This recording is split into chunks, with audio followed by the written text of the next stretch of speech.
So tokufike ngozi ndeito peo family planning aninge upewesha ngo wapato. Ngai ndapatwa ngaipi. Hai katushio kapwa katapasha ngucha wapato tukamona vajunona. Dismayed, Hilma's partner, the father of her baby, left her soon afterwards. Ushuvitanya na inongondo kashashika shishoshima chaza keharo janjenga imwe. Tande khama tashihama ke kontimashino wafonungu wakwatwa ko ngondo to ngitho shima ngwe inorombwe. For years, Hilma kept the anguish to herself. Then, at a workshop for young women living with HIV, she found the courage to speak out. The workshop in Namibia's capital, Windheok, was organized by South African activist Promise Mthembu, the fruit of years of lonely work. Now, even the government would listen. Namibia's Deputy Minister of Health was there. I mean, like all politicians, I mean, she obviously thought it was like a ceremonial meeting, and young people began to ask her, questions that they related to their rights. So she, quite naively said, "Oh, if you think you've been forcibly sterilized, please get me the evidence." So Esther Shyama volunteered to hunt down evidence and witnesses. She's 24 and was tricked into sterilization while giving birth to her son in 2003. I got a cesarean. I was put on the bed, and then I went to the theater.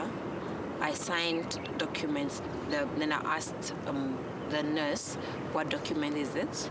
And then she said, "No, if something happens to you in the theater, if maybe you don't wake up, then you signed consent." In international law, forced sterilization is recognized as a crime against humanity if it's widespread or systematic. Esther was determined to help prove that women are routinely violated in Namibian hospitals. Me, what I want them to know that it's really happening. Just to say, we're sorry. It's a small word, but it means a lot. The Namibian government refused to speak to Third Degree. The Permanent Secretary of Health even accused Esther of putting her country in a bad light by talking to us. And where did you get that information from? Because now they denying the whole thing, and it makes us more angry. The international community of women approached Namibia's foremost human rights watchdog, the Legal Assistance Centre, to put pressure on the government.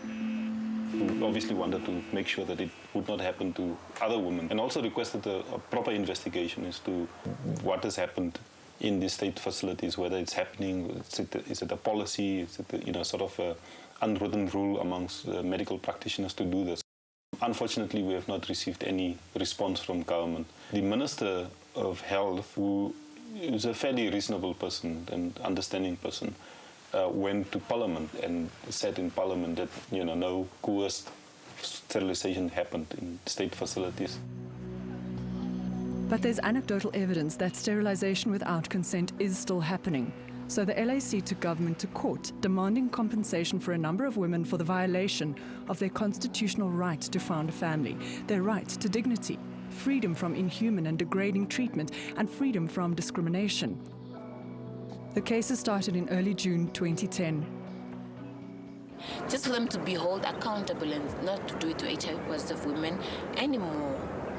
And just say that, yes, we have done it and we'll not do it again. After the break, the pain of not being able to conceive.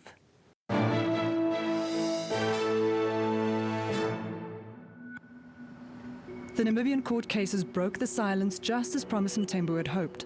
For months, the press recounted the injustice, but it also highlighted society's ignorance and prejudice.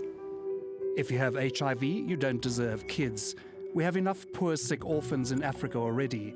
It's most likely to be too difficult to explain to those uneducated Africans. Sterilize them is doing them a favor, saving a baby's life from the terrible disease.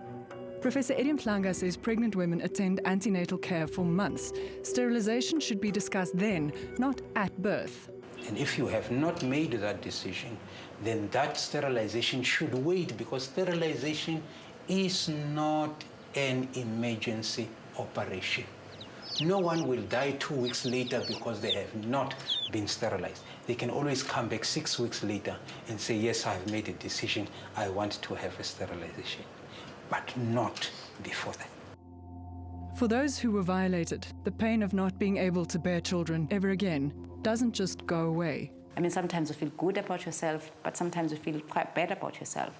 You love your body, you have a more womanly body, you're able to express yourself, but